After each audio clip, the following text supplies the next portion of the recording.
Amém. Abra sua Bíblia comigo, Efésios capítulo 5.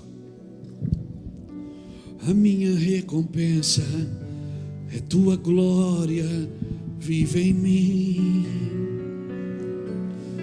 A minha recompensa é tua glória, vive em mim. Oh Espírito de Deus, obrigado, Senhor. Efésios capítulo 5, versículo 1. Glória a Deus, seja muito bem-vindo. Você que está pela primeira vez, você está na terceira reunião de hoje. Tivemos uma 9 da manhã, umas 17 horas, e essa agora às 19h30. Amanhã é a primeira segunda do mês, não é? Então amanhã tem ceia, gente. A nossa ceia é numa segunda-feira também. Tem domingo de manhã, já teve hoje pela manhã, e na segunda-feira à noite. É uma segunda de primeira. Amém? Amanhã 20 horas, ceia aqui. Nós vamos estar juntos. Vem para cá. Se estiver passeando aí na cidade, vem conhecer. Amém? Vem para cá. Você que é membro, nem precisa convidar, né? Você já está aqui. Vamos lá. Efésios 5, versículo 1 diz assim: sede, pois, imitadores de Deus como filhos amados, e andai em amor, como também Cristo nos amou e se entregou a si mesmo por nós, como oferta e sacrifício a Deus em aroma suave.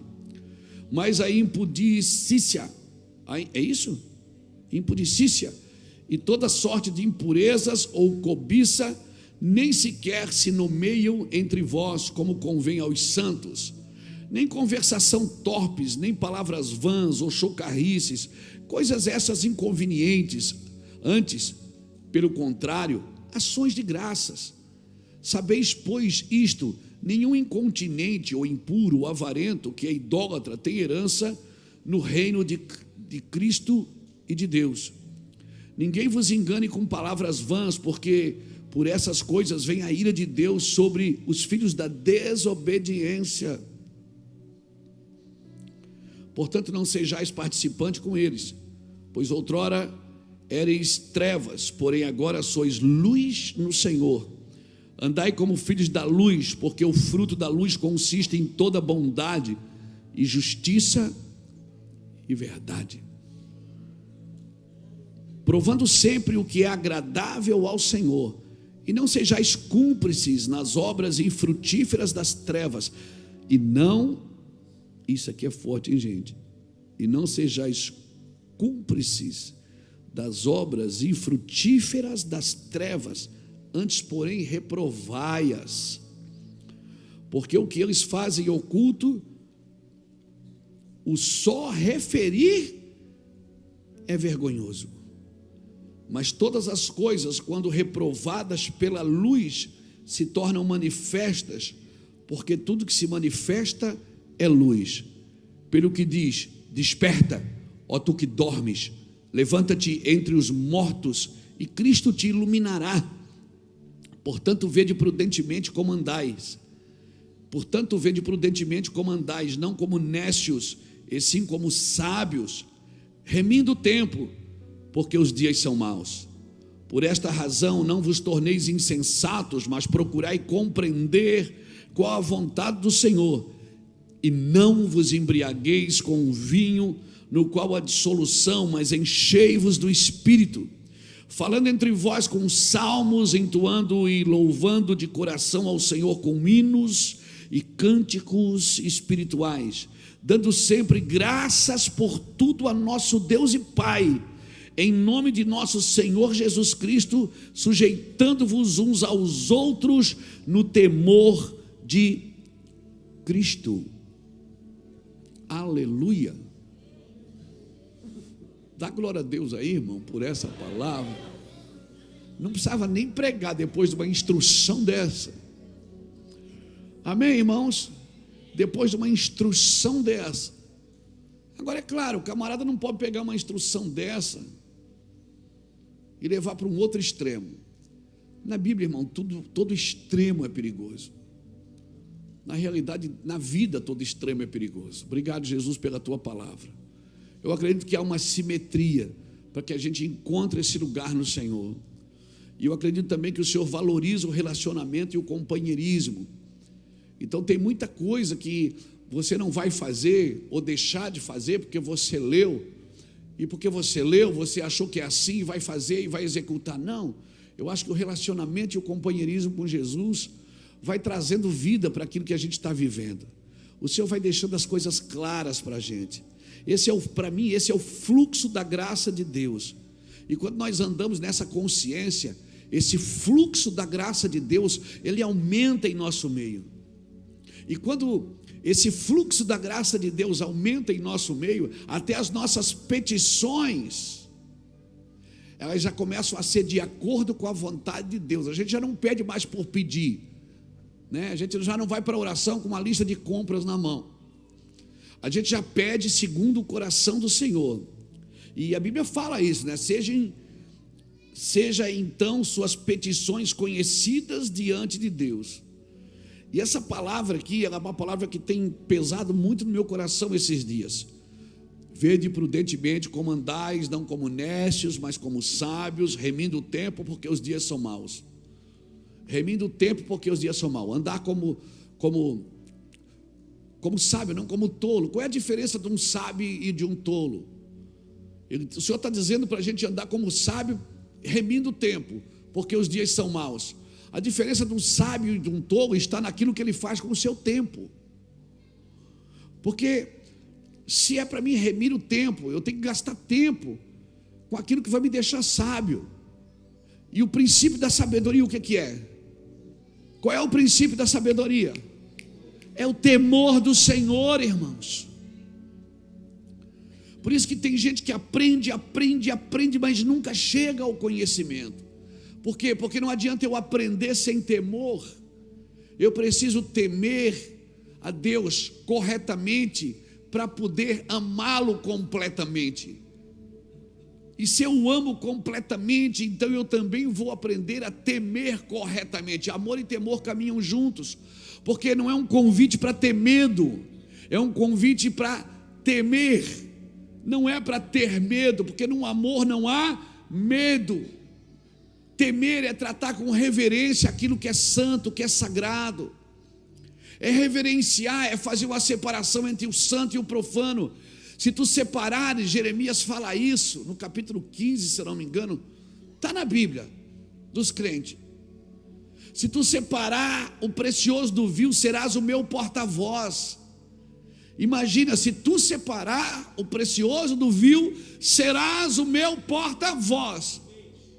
Deus não está dizendo que se você viver junto com o precioso, com o vil, então, talvez você não deixe de ser salvo, porque a salvação é pela graça. Mas para ser porta-voz, precisa separar sim.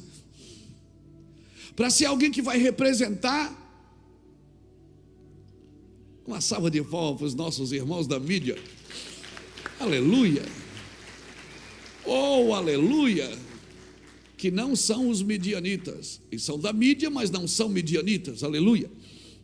Olha ali, portanto assim diz o Senhor, se tu te arrependeres, eu te farei voltar e estarás diante de mim. Se apartares o precioso do vil, serás a minha boca, e eles se tornarão a ti, mas tu não passarás para o lado deles. Sabe, Deus está dizendo, se você aprendeu a separar o precioso do vil, você pode andar no meio do problema e não se tornar o problema. Você pode andar no meio do caos, no meio do pecado, com pessoas que vivem em pecado. Ah, mas eu não vou visitar meus parentes porque agora eu sou crente. Não, agora que você precisa ir, mas primeiro você precisa desse lugar, se arrepender, voltar ao Senhor, separar o precioso do vil. Amém? Tem gente que foi evangelizar nas boates e não voltou mais, irmão. Tem gente que foi evangelizada à noite e ficou. Estava pronto ou não estava? Não estava. Não estava preparado. Eu não posso romper. Eu não posso ir lá tentar romper as trevas se eu ainda estou em trevas. Amém, irmãos? Eu preciso estar na luz, porque acende a luz, as trevas são dissipadas. Mas se eu estou em trevas, eu não tenho autoridade para andar para ir em trevas. Vou lá evangelizar. Chega lá evangelizado, e o que é que o Senhor está dizendo? Eles se tornarão a ti, mas tu não passarás para o lado deles. Pode ir, pode ir lá evangelizar. Eles vão vir para o seu lado, mas você não vai para o lado deles. Amém? Não tenha medo de entrar em alguns lugares. Aí o cara diz assim: mas aquele irmão era uma bênção. Depois que ele foi para a política, ele desviou. Não, irmão, ele sempre foi desviado, só não aparecia. Aquele irmão era uma bênção. Depois que enriqueceu, desviou. Não, irmão, o dinheiro não desvia ninguém, só revela quem a pessoa sempre foi. A posição só revela. Tem gente que é uma bênção, dá um título para ela, já era. Sai pisando e massacrando todo mundo. Tem pessoas que não tinham nada. Não tinham nada. De repente Deus começa a prosperar. Ela tem um pouquinho de recurso, começa a pisar em todo mundo. Então foi a riqueza que desviou ela? Foi o poder que desviou ela? Foi a posição que desviou ela? Não. Só revelou quem estava ali dentro. Porque se você se arrepende, irmão, eu te farei voltar. Estarás diante de mim. Se tu separares o precioso do vil. Sabe o que é vil, irmão? Aquilo que é iníquo. Aquilo que não pode sentar na sua mesa.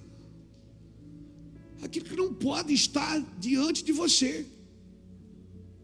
Então, portanto, não vos torneis insensatos, Paulo está dizendo, mas procurai compreender qual é a vontade do Senhor, e não vos embriagueis com vinho aonde há contenda, mas enchei-vos do Espírito. Por que Paulo fala isso no versículo 18? Porque Babilônia, irmão, abre lá, bota aí para mim, Jeremias capítulo 51, versículo 6. A Bíblia diz que Babilônia embriagou as nações com o seu vinho. Fugi do meio da Babilônia, e cada um salve a sua vida. Não pereçais na sua maldade, porque é tempo da vingança do Senhor. Ele lhe dará a sua paga. A Babilônia era um copo de ouro na mão do Senhor, o qual embriagava a toda a terra do seu vinho. Beberam as nações, por isso enlouqueceram. Repentinamente caiu Babilônia e ficou arruinada. Lamentai por ela, tomai bálsamo para a sua ferida, porventura sarará. Queríamos curar Babilônia, ela porém não sarou. Deixai-a, e cada um vá para a sua terra, porque o seu juízo chega até os céus e se eleva até as mais altas nuvens. Babilônia não tem cura.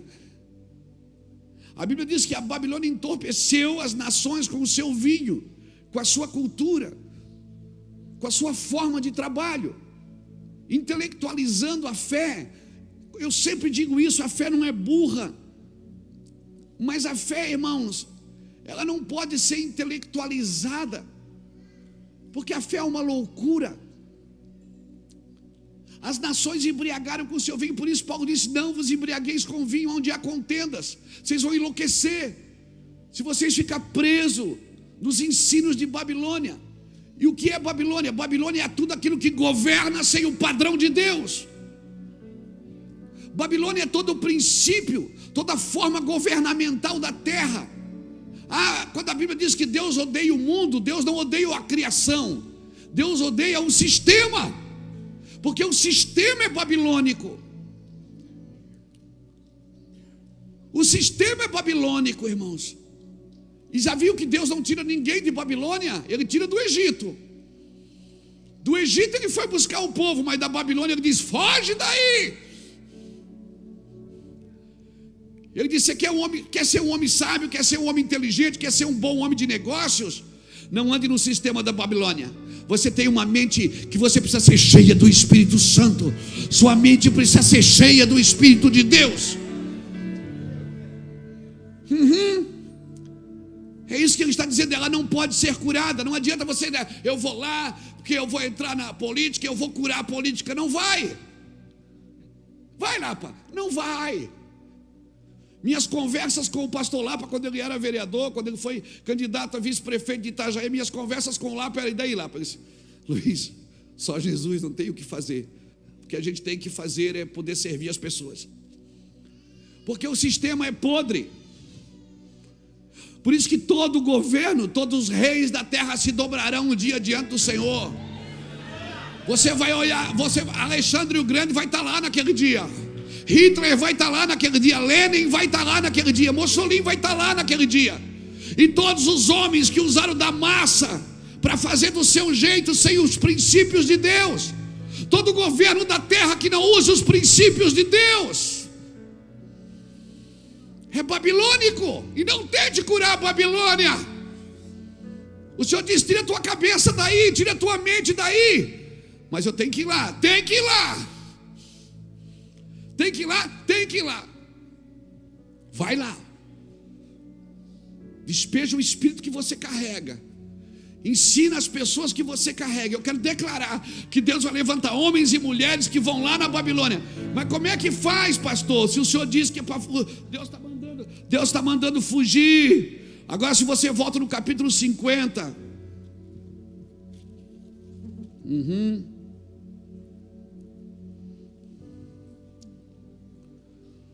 Deixa eu ver onde é que está aqui. Não, é capítulo 50, versículo 14 e 15. Olha aqui. E bom que a escola adventista está aqui hoje, porque eles contribuem bastante para isso, para a gente enviar pessoas para a Babilônia com a cabeça correta e o coração correto em Deus, pondo vós em ordem de batalha em redor contra a Babilônia. Todos vós que manejais o arco, atirai-lhes, não poupeis as flechas, porque ela pecou contra o Senhor. Gritai contra ela, rodeando-a. Ela já se rendeu, cairão-lhe os baluartes, estão em terra os seus muros. Pois esta é a vingança do Senhor, vingai-vos dela, fazei-lhes a ela o que ela o fez. O que é que diz o versículo 14? Bota ali o 14 novo. O que é para fazer com a Babilônia? É para rodear ela. É para fazer o quê? Rodear. E para lançar o que nela? Quem são as flechas na mão do valente? Quem são? Quem são as flechas na mão do valente? Você não pode esconder os seus filhos em casa achando que eles vão ser livres do mundo. Você tem que prepará-los com o Espírito de Deus, com a glória de Deus, com a unção de Deus, e dizer para os meninos: vai jogar bola, se torne alguém lá diferente. Vai fazer negócio, Tiago, se torne alguém lá diferente. Vá para a política, se torne alguém lá diferente.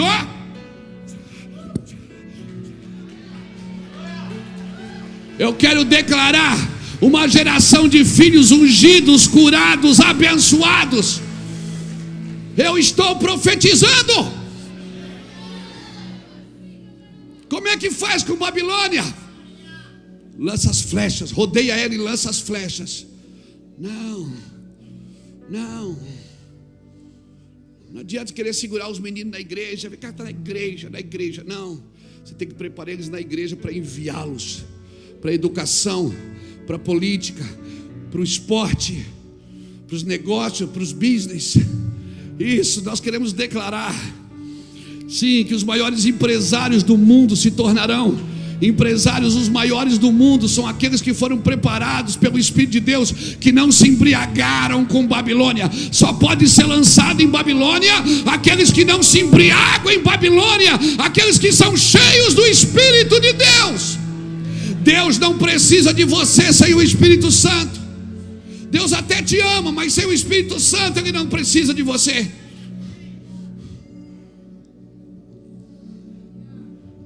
Não tenha medo de Babilônia. Quando Ele diz para fugir dela, para tirar a cabeça de Babilônia, tira a cabeça de Babilônia. E a Babilônia tem um fato interessante. Tem um fato interessantíssimo em Babilônia.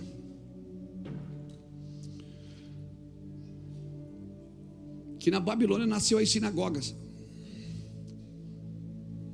O povo que foi levado cativo, o povo de Deus de Israel que foi levado cativo para a Babilônia. Chegou lá, o rei da Babilônia permitiu eles fazerem a sinagoga.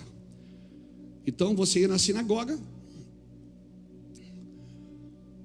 Mas só que na sinagoga eles tinham cânticos, eles liam as escrituras, a Torá. Só que na sinagoga não podia matar animal, não tinha sangue, não tinha sacrifício na sinagoga. E foi em Babilônia que eles aprenderam a negociar.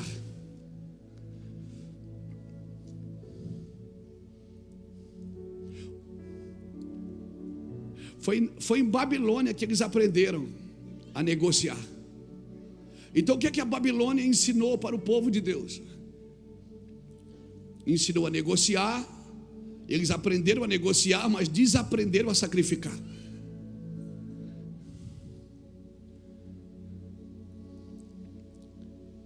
E tem um texto lá em Ezequiel 28 que fala de uma simbologia sobre a queda de Lúcifer, que diz que ele caiu pela multiplicação dos seus comércios.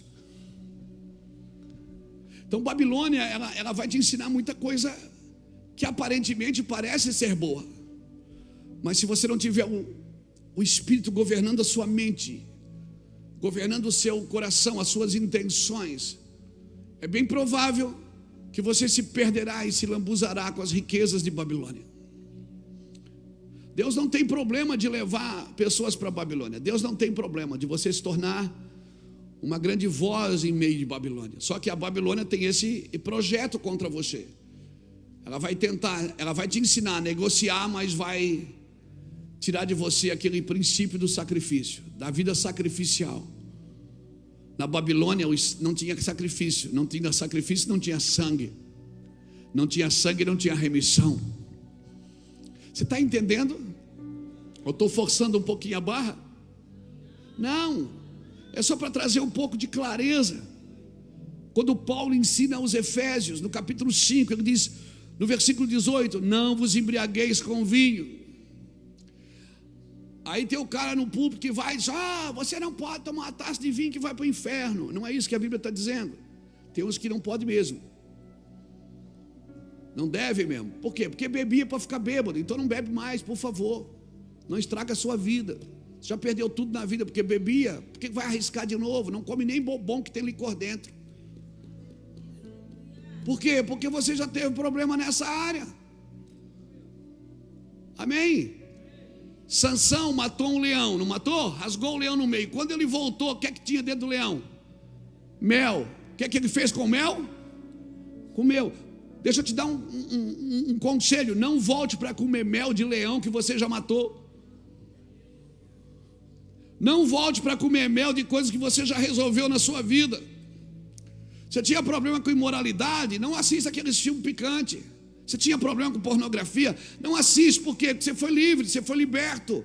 Está entendendo, amigo? Está entendendo? Não anda. Porque como é que você vai ser porta-voz em Babilônia, cara? Você tem que estar livre de tudo. Soltão, amém? Por quê? Porque Deus quer te levar lá em Babilônia.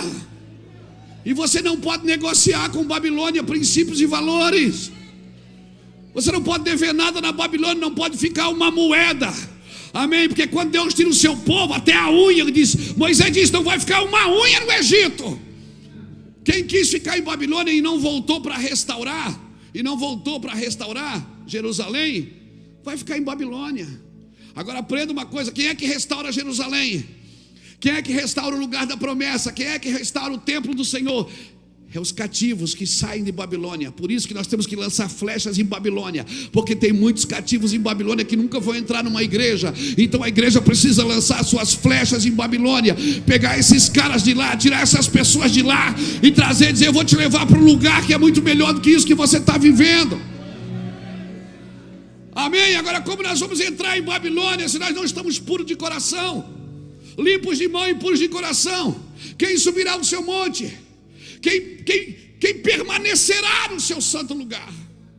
Oh meu Deus, alguém está me entendendo aqui? Então diz, eu estou compreendendo, pastor, eu estou compreendendo, a minha mente está abrindo, as correntes da minha ignorância estão caindo. Eu quero declarar em nome do Senhor Jesus que hoje muitas correntes da ignorância vão cair. Você vai se tornar um grande homem de negócio, fazendo do jeito de Deus.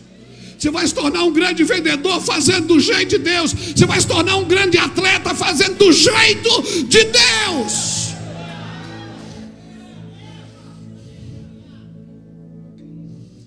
Tem um jeito de fazer, é o jeito de Deus. Tem uma forma de fazer, é a forma de Deus. Deus tem um jeito singular de fazer. Pastor, mas não tem mais jeito. Tem jeito. Enquanto estiver raiz, tem renovo. Enquanto tiver raiz, tem renovo. É só plantar de novo. Ele é a raiz e sempre haverá um renovo a partir dele. Pastor, eu não sabia disso. Você não sabia disso, mas agora você sabe. E se você sabe,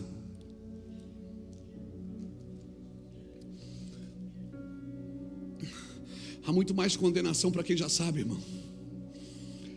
Deus não vai cobrar nada. Jesus não espera nada de quem não entendeu. Jesus não espera nada de quem não entendeu. Eu vou repetir: Jesus não espera nada de quem não entendeu. Mas você que já entendeu, olha o que diz Mateus capítulo 13, versículo 10. Olha o versículo 10 ao 17. Eu acho que é 10 a 17. Bota aí para mim para ver. Então se aproximaram os discípulos e lhe perguntaram: por que lhe falas por parábolas? Ao que respondeu: porque a vós outros é dado a conhecer os mistérios do reino dos céus, mas àqueles não lhe é isso concedido. Pois ao que tem se lhe dará e terá em abundância, mas ao que não tem, até o que tem lhe será tirado. Por isso lhes falo por parábolas, porque vendo não veem, e ouvindo não ouvem, e nem entendem. E de sorte que neles se cumpre a profecia de Isaías: ouviram com os seus ouvidos, e de nenhum modo entendereis; vereis com os seus olhos, e de nenhum modo percebereis. Porque o coração deste povo está endurecido de mau grado. Ouviram com os seus ouvidos e fecharam os olhos, para não suceder que vejam com os olhos, ouçam com os ouvidos, entendam com o coração, e se convertam e sejam por mim curados. Bem-aventurados, porém, os vossos olhos, porque veem, e os vossos ouvidos, porque ouvem. Pois em verdade vos digo que muitos profetas e justos desejaram ver o que vedes, e não viram, e ouvir o que ouvides, e não ouviram. Jesus falava por parábolas. Quantas palavras tem no Evangelho de Lucas? Quantas parábolas tem em Mateus? E depois, quando ele chegava em casa, os discípulos questionavam, diziam assim: mestre, por que o senhor fala por eles com parábolas? Por que o senhor fala assim? Parece que... E o senhor disse: não, eu falo para que eles não entendam. Como que é? Eu estou pregando para eles não entender. Por quê? Porque se ele entender, eles vão se converter, e eles vão ser por mim curados. E ninguém podia se converter antes da cruz. Porque quem se converte sem cruz se converte ao benefício do Evangelho, e não ao propósito do Evangelho. Por isso que em muitos lugares o Evangelho é apresentado somente o benefício dele, e não o valor e o preço dele. Jesus está dizendo: eu prego para que eles não entendam. Mas quando acontecer o que eu disse, aí eles vão entender. Noé foi chamado de louco por 100 anos, porque estava construindo um barco, esperando uma chuva, de uma inundação. E eu fico imaginando quantas pessoas passaram por aquele velho louco e disseram: esse velho é maluco. Falaram para os filhos: cuidado com esse velho, que ele é doido, ele está construindo um navio, um barco. Até quando choveu. É aquela metáfora da borboleta, da lagarta. Quando a lagarta disse na floresta que ia voar, todos os animais riram, menos as borboletas.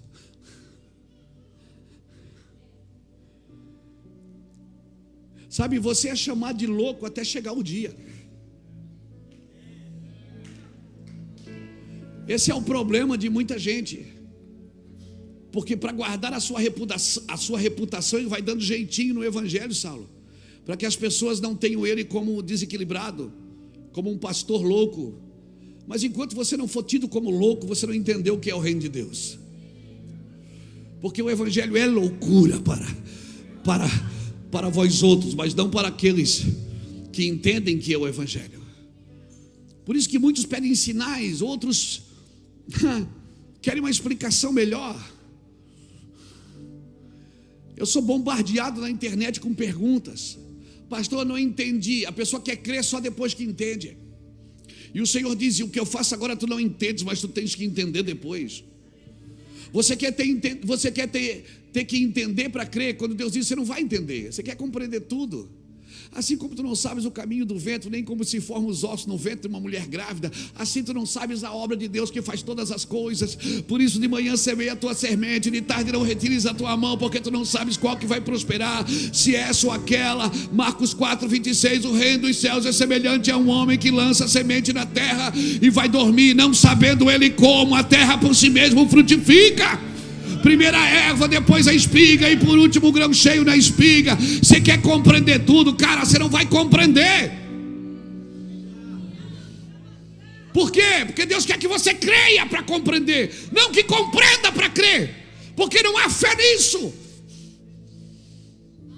Não há fé em quem compreende primeiro. E sem fé é impossível agradar a Deus. É claro, muitos se aproveitam disso e ficam ludibriando as pessoas. Mas não é porque tem gente ludibriando pessoas que não há verdade no evangelho. Tem um jeito, irmãos. Jesus não espera. Sabe qual é o trabalho do diabo? É multiplicar a ignorância. O trabalho do diabo é tornar a pessoa ignorante. Para quê? Para que não resplandeça nela a luz do evangelho. Jesus deixou claro, ele diz: com eles eu falo por parábolas, para que eles não se convertam, mas com vocês não. Ele estava dizendo assim: eles estão de fora, vocês estão dentro. O que os outros dizem de mim, dizem isso e aquilo, e vocês? Porque o que importa é o que você que já aceitou Jesus, já foi batizado, já nasceu de novo, o que é que você crê do evangelho? O importante é que você creia e você viva. Alguém me pergunta: pastor, se eu tenho alguma crise? Tem uma a cada 10 minutos, irmão. Mas não crise de identidade, não. Não crise de crença, não crise de fé. É crise de já ter entendido algumas coisas e não achar em mim um coração correto para executar o que eu já entendo. Crise de muitas vezes ver que eu não estou de acordo com aquilo que Deus me falou. Crise de saber que eu poderia ser melhor para Deus.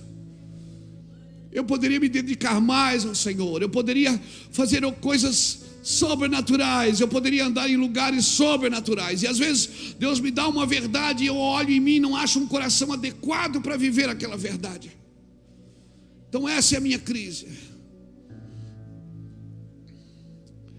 Crise é vir aqui domingo à noite que nem um Hulk, pregar um evangelho poderoso e na segunda-feira ficar procurando em mim aquele cara que pregou domingo. E pensar: vou ligar para ele e orar por mim. Eu quero ser o Luiz de ontem, não o Luiz da segunda. Mas o poder de Deus se aperfeiçoa não no Luiz do domingo, mas no Luiz da segunda-feira. Quando eu aprendi isso, irmãos, eu nunca mais anulei a minha segunda-feira, a minha terça, a minha quarta, porque é naquele Luiz que o poder de Deus se aperfeiçoa. É aquele Luiz que muitas vezes quer desistir da vida, desistir de tudo, parar, ficar deitado, ficar na cama, num quarto escuro, dizendo: eu estou cheio de gente, cheio de crente, cheio disso, cheio daquilo. Eu não aguento mais viajar, eu estou cansado de olhar para a sua carne fraca, daí ainda pensando: meu Deus. Aí vai chegando sexta, vai chegando sábado. Dá saudade daquele cara do domingo, daquele cara das conferências, que as pessoas fazem fila para serem tocadas. Como eu queria viver só aquele cara. Como eu queria ser o homem das conferências, levar o Luiz Hermínio da conferência do final de semana para minha casa na segunda, terça e quarta. Quando o telefone começa a pipocar, quando as coisas começam a bater na porta, que você procura em você força e você não acha, você procura em você uma palavra e você não tem, aí você se sente injustiçado por Deus. Você acha que Deus está abençoando todo mundo, menos você. Você olha para o redor, parece que não tem mais amigo, parece que não tem mais ninguém. Mas é tudo mentira do diabo. Porque o poder de Deus não se aperfeiçoa na força do homem do domingo, ela se aperfeiçoa na fraqueza do cara da segunda-feira. Alguém está me entendendo aqui? Nos dias ruins é que você está fortalecido por Deus, porque nos dias bons você faz, você tira de letra. Mas no dia ruim, que você olha para você, você não vê futuro, você olha para você, você não vê saída, você diz, cara, Deus não vai poder mudar a minha vida. Eu vou abandonar tudo e vou fazer outra coisa. E Deus diz, cabeção, acorda, cabeção, persevere naquilo que eu te chamei. Mas não tem fruto, primeiro a erva, depois a espiga e por último o grão cheio na espiga. Mas a estação não dá fruto, mas a estação vai mudar. Aleluia! E você está procurando em você um homem adequado, uma mulher adequada. E Deus está dizendo, me procure. Eu sou adequado para o seu dia a dia. Eu sou alguém perfeito para você lidar o dia a dia. Amém, irmãos? Amém. Muitos confiam em seus carros. Eu confio no Senhor, pois tenho selo em meu peito que clama só por você. Eu clamo só por você. Muitos confiam em seus carros, Mas eu confio no Senhor, pois tenho selo em meu peito que clama só por você. Eu clamo só por você. Sou como um homem peregrino em terra distante. Sou como um homem que tem tudo, mas espera por algo maior. Eu sou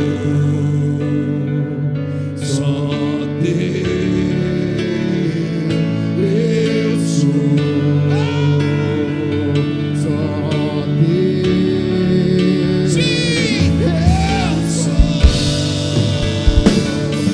só Deus. eu sou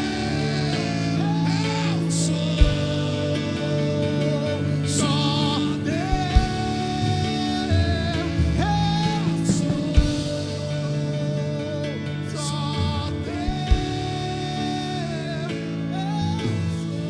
sim. Eu sou como um homem peregrino.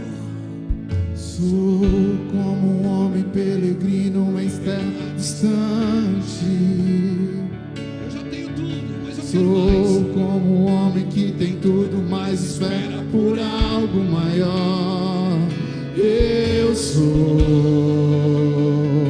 só Deus. Eu sou só Deus. Eu sou só Deus.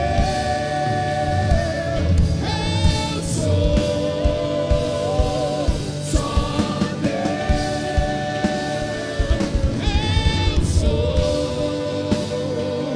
só Deus.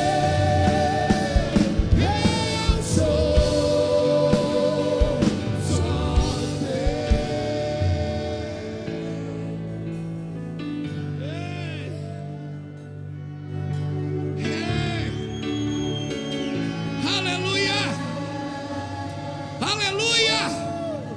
Alguém está me entendendo aqui? Alguém está compreendendo isso?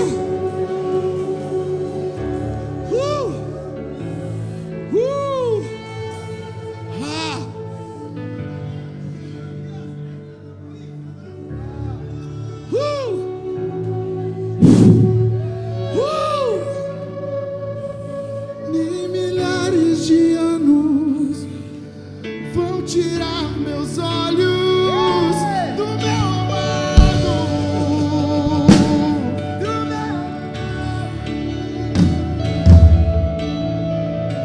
Nem milhares de anos vão tirar os meus olhos do meu amado. Senta aí. Senta aí, irmão. Eu também. Nem milhares de anos vão tirar os meus olhos do meu amado, do meu amado. Nem milhares de anos vão tirar os meus olhos do meu amado. Sim, Senhor, sim, Senhor. Eu falei isso ontem aqui no Café de Pastores. Elias foi um homem que Deus usou, que orou. E quando ele orou, o fogo desceu. Houve terremotos, houve trovões, o monte tremeu, as colunas de fogo desceram sobre o altar que ele havia feito, foi sobrenatural. Mas quando ele está dentro de uma caverna, deprimido, triste, a Bíblia diz que Deus não estava no fogo, Deus não estava no trovão. Porque às vezes a gente está acostumado a ser usado por Deus de um jeito, e quando Deus vem falar com a gente acha que Deus vem do jeito que Deus usa a gente para os outros. Deus nunca vem para você do mesmo jeito que te usa para os outros. O Deus que vive em você é diferente do Deus que passa por você para alguém. O fogo, a glória, a unção, o poder que buscamos, ele passa por você para ministrar a vida de alguém. Mas quando Deus quer estar com você, quando Deus quer disciplinar você, discipular você, ele não vem do mesmo jeito. Não, amigo, não vai ter fogo, não vai ter terremoto, não vai ter. Deus não vai tentar impressionar você para te ter. Ou ele te tem por arrependimento, ou ele te tem por renúncia, por entrega, ou você não vai conhecê-lo. E não adianta. O problema é que quando Deus está te usando para expulsar demônios e curar enfermos, os gritos funcionam. Receba, sai agora em nome de... Funciona tudo. Mas você não vai expulsar as mazelas da sua vida gritando. Elas só saem obedecendo. Não adianta botar a mão em nome de Jesus e eu repreendo. Você não repreende. Você só tem que obedecer. Eles vão sair. Porque o ímpio não permanece na congregação do justo. E o homem ímpio que está aí dentro, ele precisa sair. Ele precisa sair. Ele não pode habitar no mesmo lugar do que a glória de Deus. Amém? Então, irmãos, até hoje o que sustenta o império das trevas é a desobediência. Por isso Paulo vinha falando para os Efésios: olha, vocês sejam sensatos, não se embriaguem com vinho, cuidado com essas discussões tolas, essas coisas que não edificam, né? Essa vida que até pode estar entre os crentes. O que sustenta o império das trevas é a desobediência. Meu irmão, é uma coisa séria, mas eu preciso perguntar isso. Se você queria viver do seu jeito, por que você entregou sua vida para Jesus?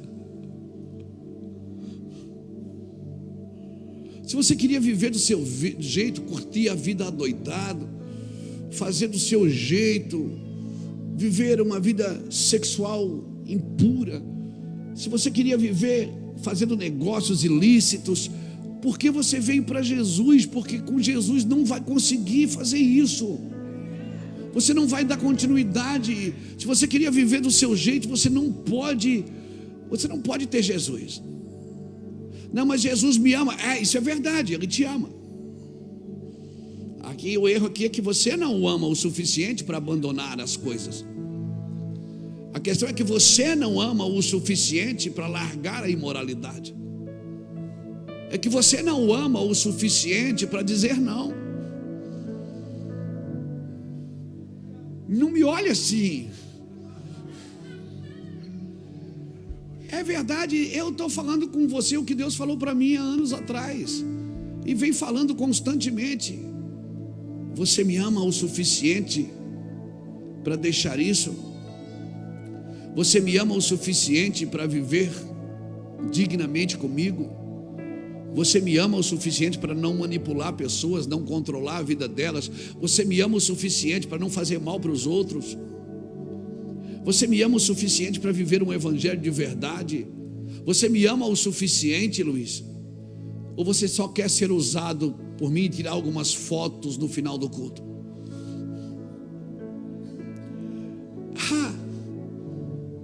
Tem um jeito certo de fazer as coisas, irmãos.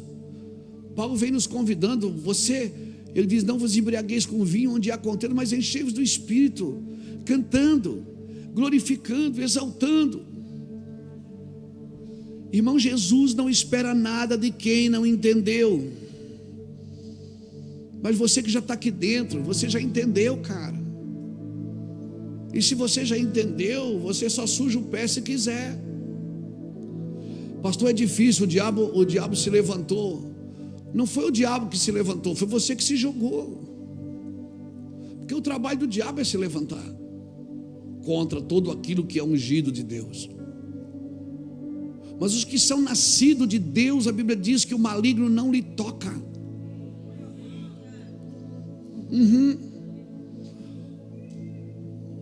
Os que são nascidos de Deus, o maligno não lhe toca.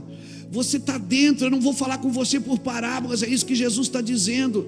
Eu não vou falar com você por parábolas. Por quê? Porque você está dentro.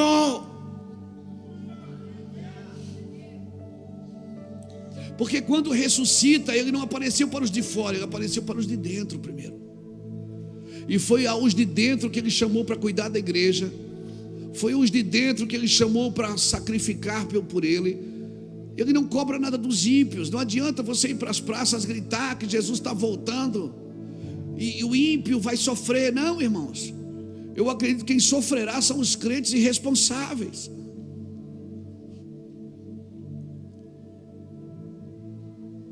Não adianta você condenar os ímpios, condenar os gentios. Não adianta. É nós que precisamos acordar. Porque foi para nós que Jesus deu a responsabilidade de levar essa arca, de levar essa glória. Amém? Eu falo para os meninos, eu falo para as meninas. Tem gente que dá tudo certo na vida dele. O cara fez tudo errado, é zoeira. Mas a vida dele sempre foi assim. Mas você não, você foi criado num lugar em Deus. Foi criado num lugar em Deus. Você já viu? Não é porque os meninos do futebol estão aqui, não, mas eu vou falar uma coisa. Tem menino do futebol que foi criado na zoeira, na droga, na festa. Aí no caminho ele se converte. Ele está lá lutando para viver uma vida cristã com Cristo. De vez em quando sai um palavrão da boca dele. De vez em quando sai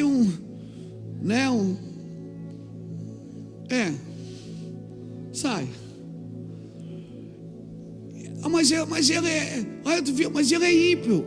Ele está chegando, ele foi entrando. Mas você não, vocês foram criados na igreja. Vocês aprenderam o que é certo e o que é errado.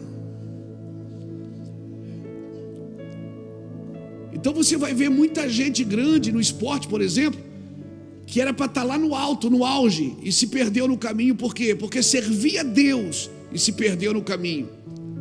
Para esse há mais juízo do que aquele que não servia a Deus e se converteu no caminho. Você está me entendendo? Por quê? Porque aquele não tinha fundamento, esse aqui já tinha.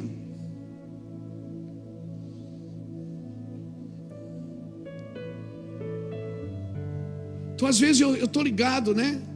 Estou ligado, estou assistindo às vezes o esporte, alguma coisa, e eu vejo ali, poxa, tem aquele jogador, o nosso jogador aqui do Brasil, que já era para ser bola de ouro umas 3 vezes. Mas por quê? Nasceu no Evangelho, irmão, se perdeu no caminho,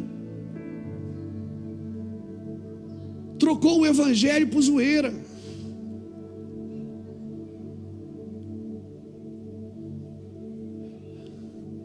Mas aquele lá que deu tudo errado e agora está dando certo, por quê? Porque ele começou errado e terminou bem, porque para Deus não importa começar bem, é terminar bem. Porque quando Deus criava, Ele dizia no final do dia, e viu Deus que era bom. Quando que Ele falou? No final ou no começo? Quando é que Ele vai falar para você, servo bom e fiel? É no começo da sua vida e no final dela. Por que o jovem rico chamou Jesus? Disse, bom mestre. Ele disse, por que tu me chamas de bom? Só um é bom. Jesus não se permitiu chamar de bom. Por quê? Porque Jesus ainda não tinha chego na cruz. Ele ainda não tinha gritado, está consumado. E para Deus só é bom que termina bem. E por que ele diz só um é bom? Porque só Deus terminou. Ele faz o fim desde o começo. Ele é a alfa e o ômega. Mas Jesus ainda não tinha chego no fim. Por isso ele não disse, eu sou bom também. Ele disse, só um é bom.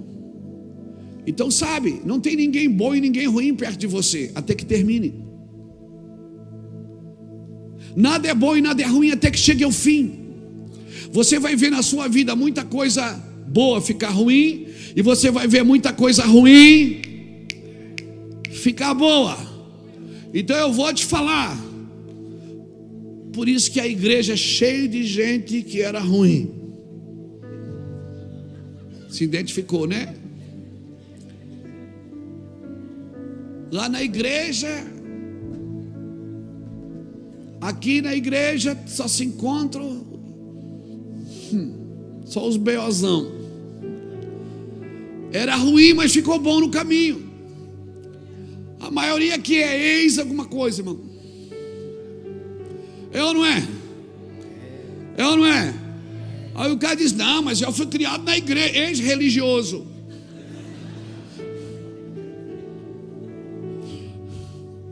Todo mundo é ex alguma coisa, por isso que eu amo igreja. Porque se olhar para trás, dá vontade de correr para frente. Só tem nóida, irmão. Quanto mais eu olho para trás, mais dá vontade de ir para frente.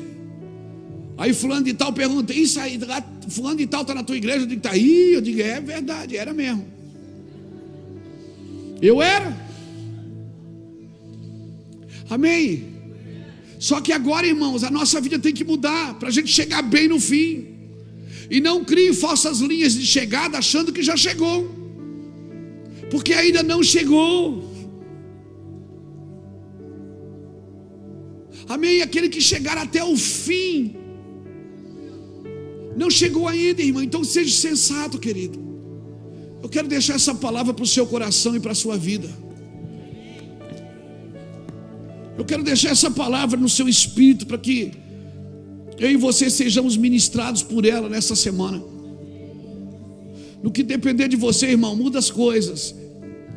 No que depender de você, bota algumas vírgulas. Não bota vírgula onde Deus já botou ponto final, mas também não bota ponto final onde Deus botou só uma vírgula. Amém, querido? Vai indo, vai mudando, vai fazendo, vai tirando uma coisa de cada vez. Vai mudando. Amém? Você recebe essa palavra? Você recebe essa palavra? Fica de pé comigo então.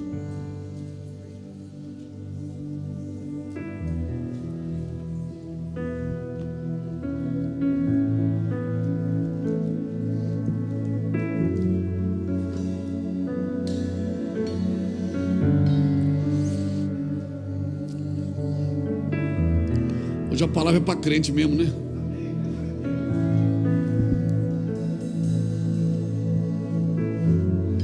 Mas quem sabe você está aqui hoje e você diz assim: cara, eu já fui crente desse jeito que você falou aí, pastor Luiz Hermínio.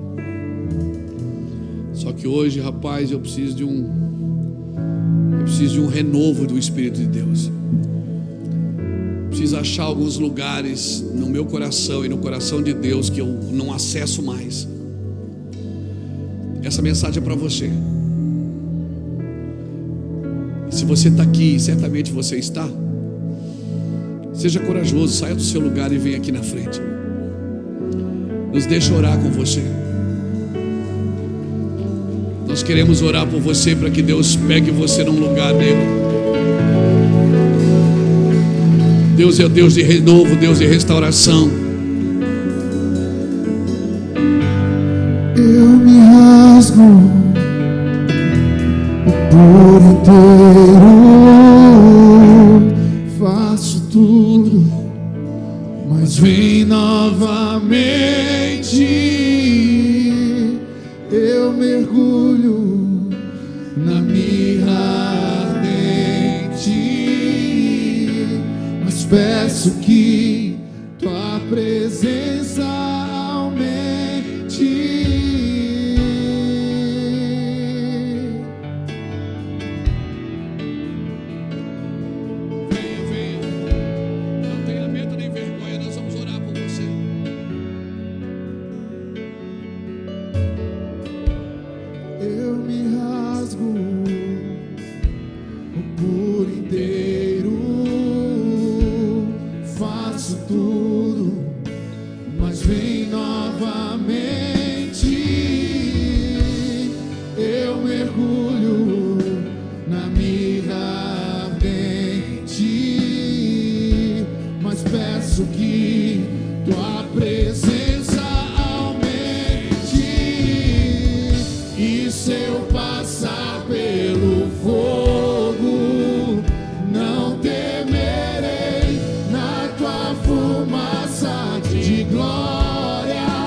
O que é que o Senhor disse?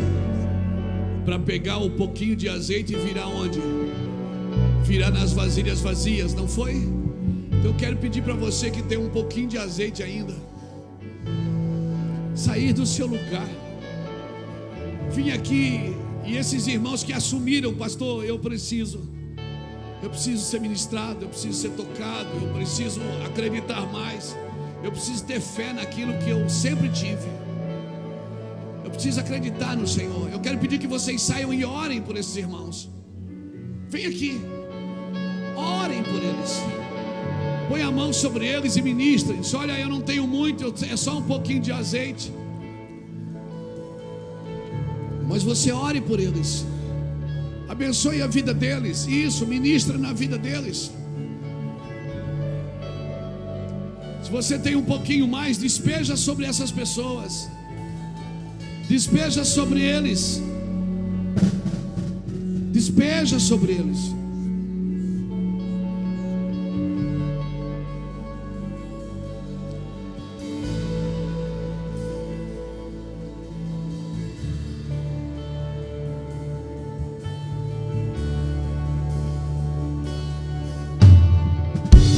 Se eu passar pelo fogo, não temerei, na tua fumaça de glória eu entrarei longe dos santos, não sei mais viver.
Aleluia. Olha aqui para mim, vocês que vieram aqui na frente, que tomaram uma posição de vir aqui na frente. Ah, pastor, mas é porque eu vivo num ambiente ruim. Eu estou num ambiente muito ruim. Eu trabalho num ambiente ruim. Eu moro num ambiente ruim. Deixa eu te falar uma coisa. Não é o ambiente que forma você. Não. Adão, ele estava no paraíso e ele pecou. Jesus estava no deserto e venceu. Não é o ambiente que forma você. Então, para Deus é muito melhor te ter no deserto do que te perder no paraíso. Então, o deserto faz sentido. Para Deus é muito melhor ter você no deserto do que te perder num paraíso. Então, se está no deserto, fique tranquilo. O deserto é lugar de conhecer o coração de Deus. É de conhecer a provisão de Deus. No deserto você não planta, o maná caía do céu. O céu te dava de comer. No deserto eles não cavaram poços, a pedra os seguia e a pedra era Cristo. No deserto eles não compravam roupas, a roupa crescia junto. A presença de Deus estava lá. Então desfrute de um tempo no deserto e desfrute desse tempo, entendendo que esse é o tempo, essa é a pedagogia de Deus para a sua vida. É o ensino de Deus. O deserto ainda é a pedagogia de Deus para a gente, irmãos. Não negocie os seus valores porque você está no deserto. Não se venda porque você está no deserto. Não facilite as coisas para você porque você está no deserto. Seja radical, seja um crente raiz. Sabe? Raiz, aquele que vem da raiz. Isso é ser radical. Não negocie os seus valores, seus princípios para ter favor de pessoas que não merecem o seu favor. Não negocie os seus princípios. Então, curte o deserto. ele é pedagógico. É a instrução de Deus é no deserto. Aí você vai ter saudade, você vai ter decepções, você vai ter frustrações, você vai ter medo. Mas uma coisa você vai ter: a presença de Deus constante. A presença de Deus constante. Sabe? O paraíso muitas vezes pode tornar você vulnerável. Às vezes a fartura, a prosperidade, ela pode tornar você mais vulnerável do que quando você vivia no deserto. Porque quando você vivia no deserto, você fazia mais conta, você era mais cuidadoso, você era mais zeloso com algumas coisas. Agora não, você meio que desleixou no caminho. Então curta o deserto, volte a fazer contas, volte a calcular se vale a pena mesmo se perder por isso. Volte a calcular se vale a pena mesmo botar tudo fora por conta disso. Você não chegou no fim ainda. No final todas as coisas vão para o seu lugar. E se não estão no seu lugar é porque ainda não é o final. Amém? Quero deixar essa palavra no seu espírito. Eu aconselho você, ela está na internet, na data de hoje. Amém? Na data de hoje. Não vos embriagueis com vinho. Não coma da comida da Babilônia. Não aplique na sua vida, nos seus negócios, o empenho que Babilônia tem de tirar as pessoas da presença de Deus. Não aplique na sua vida o mesmo. Mas todo mundo faz. Mas você não é todo mundo, você é diferente. Você tem um selo, o selo do Espírito de Deus. Você é diferenciado, mano. Você é diferenciado. Eu e Iraci sempre falamos isso para os nossos filhos. Mas por que todo mundo? Mas você não é todo mundo. Você é diferente. Você tem um selo e você não vai ser feliz em outro lugar. Você vai ser feliz servindo a Cristo. Ninguém que foi chamado para servir a Cristo, para viver com Cristo, vai ser feliz em outro cenário. Não vai ser não, cara. Você vai ser feliz servindo a Cristo. Aleluia. Entenda o que eu estou dizendo. Falo isso com amor no meu coração pela sua vida. Não vale a pena jogar tudo fora. Não vale a pena por uma noite de prazer, por um vício, por uma satisfação da carne. Não vale a pena. Não vale a pena. Diga não para você. Diga não, esmurre a sua carne, bata nela. Esmurre ela, leva ela para a cruz. Apresente o seu corpo como um sacrifício vivo, santo e agradável a Deus. Vá até a cruz e se prenda nela. Se amarre, jogue a chave fora se for preciso. Mas não fuja daquilo que Deus tem para você. Amém? Um dia você vai chegar na eternidade e você vai ver com os seus olhos que tudo aquilo que você creu é verdade. Ele vai estar lá nos esperando. E o homem que espera só dessa vida é um miserável, irmãos. Pois eu sei que existe graça. Eu adoro, pois eu sei que existe graça. Eu adoro, pois eu sei que tu me amas. Eu te amo, Jesus.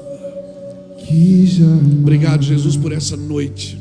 Obrigado por esses irmãos que, por sua conta e risco, resolveram andar um passo a mais.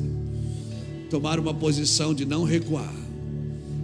Tomaram uma posição de não retroceder. Eles vão avançar, Senhor.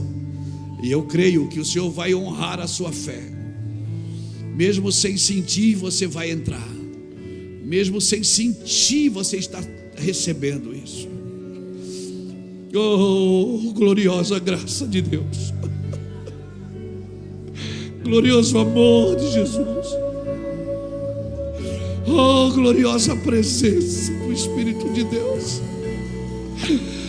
Senhor, não nos deixa fazer do nosso jeito. Não nos deixa viver da nossa maneira. Pega-nos pela mão, pega-nos pela mão, nos algema. Nós queremos ser prisioneiros de Cristo. Nos aprisiona a tua graça e a tua glória, Jesus. Nos aprisiona a tua santidade. Nos aprisiona a tua pureza. Nos aprisiona a tua vontade, Jesus. Aleluia. Amém. Aplauda o Senhor por isso. Celebre, porque é motivo de alegria ser santo.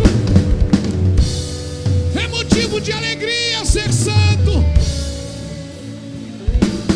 É motivo de alegria ser dele. Amanhã eu espero você aqui na ceia. Vem pra cá, Brasil. 20 horas. Vou estar ministrando uma palavra ao seu coração. Vem pra cá. Em nome de Jesus. Vai na paz. Lá atrás tem o pão do SOS. Leve o nosso devocional para você. Vai ser muito bênção na sua vida.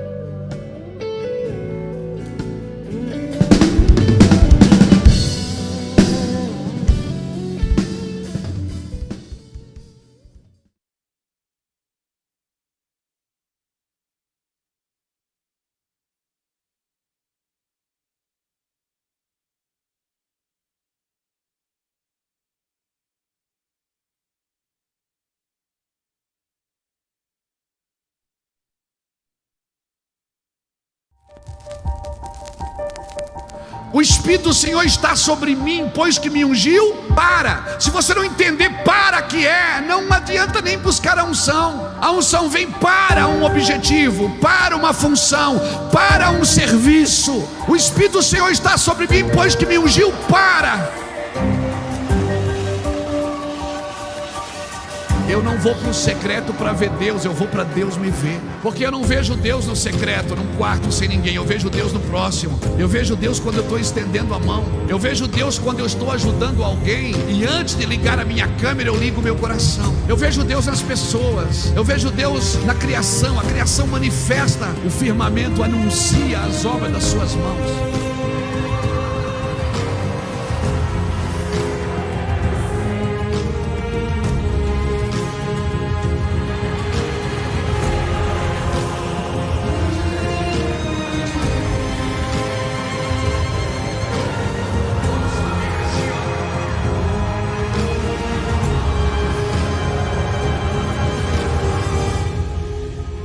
Deixa eu te falar, pastor, mas está difícil. O Brasil está difícil, as nações estão difíceis. Deixa eu te falar, em tempos difíceis nascem os homens criativos, nascem as mulheres criativas. Em tempos difíceis nascem as pessoas que carregam o extraordinário.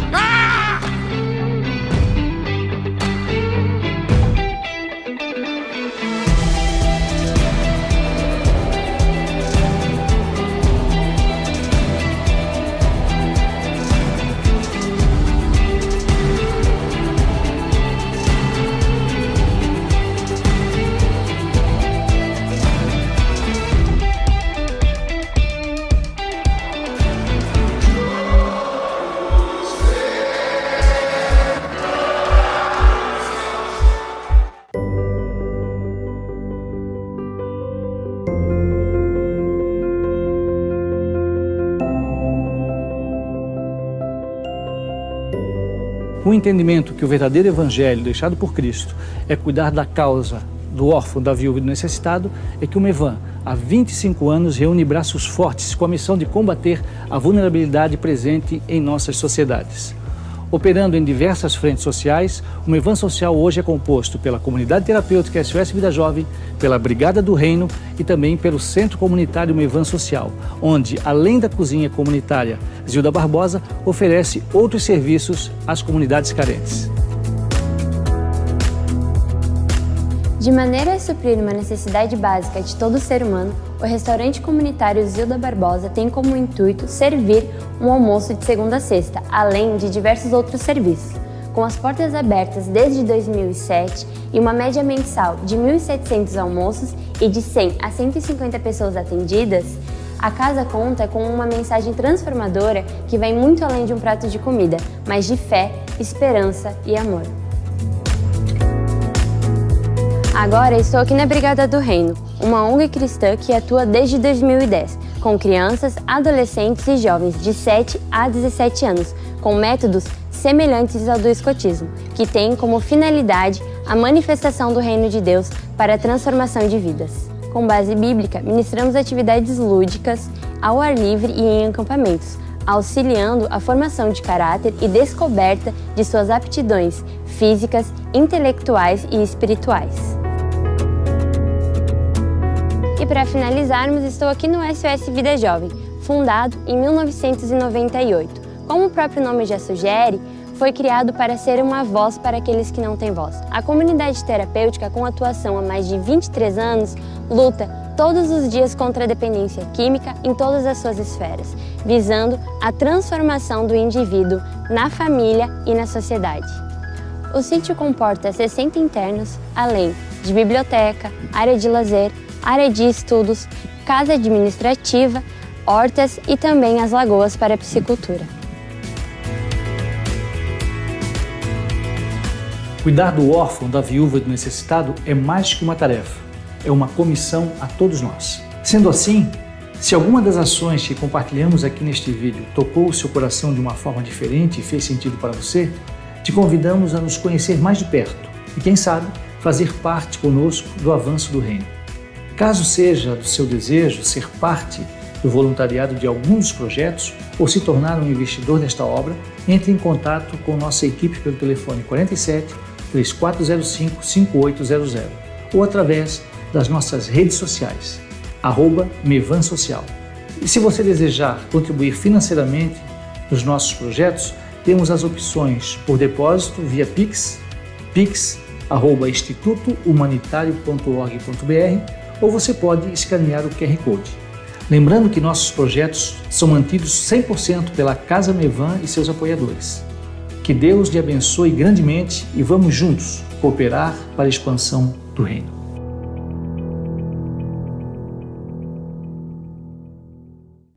Estamos vivendo dias difíceis.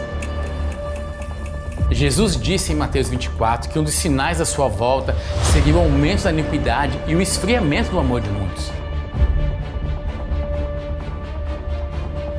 A violência, a imoralidade e o amor ao dinheiro são as marcas desse tempo. Tudo começa a apontar para a volta do noivo e um clamor é necessário.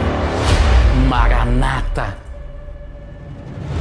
Jesus vem buscar uma igreja que está preparada, gloriosa, sem mácula, nem ruga e nem coisa semelhante. Mas santa e irrepreensível, que foi purificada com a lavagem da água pela palavra. E o ensino é parte fundamental da preparação da noiva.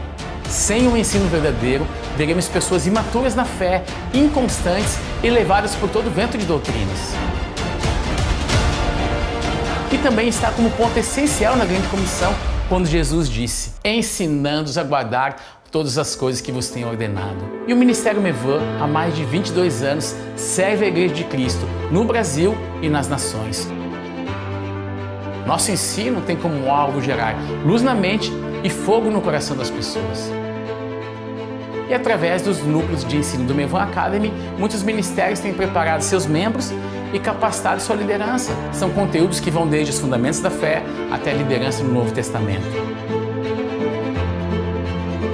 Cada núcleo recebe uma plataforma exclusiva para aplicar os cursos de forma presencial aí na sua cidade.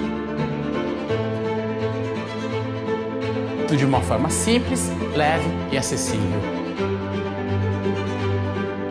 Nossos professores fazem parte da equipe apostólica do Ministério Mevan. Já estamos em 12 países, com milhares de alunos e vários testemunhos para contar. Vamos juntos crescer na graça e no conhecimento de Jesus até que Ele volte. Acesse o site mevanacademy.com para ter o ensino do Mevan na sua igreja. Mevan Academy, o nosso coração é servir a Igreja do Senhor.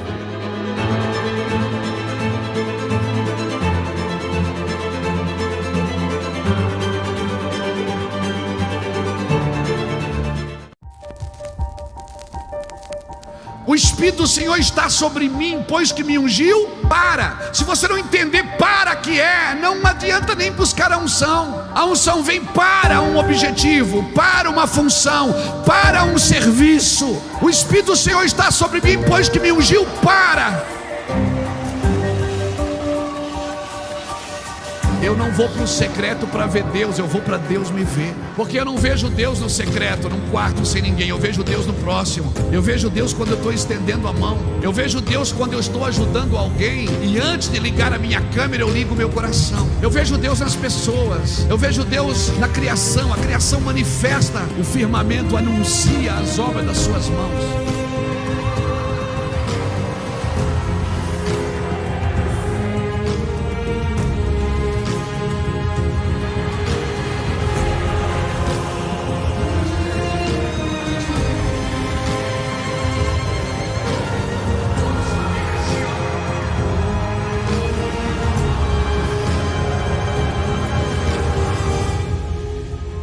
Deixa eu te falar, pastor, mas está difícil. O Brasil está difícil, as nações estão difíceis. Deixa eu te falar, em tempos difíceis nascem os homens criativos, nascem as mulheres criativas. Em tempos difíceis nascem as pessoas que carregam o extraordinário.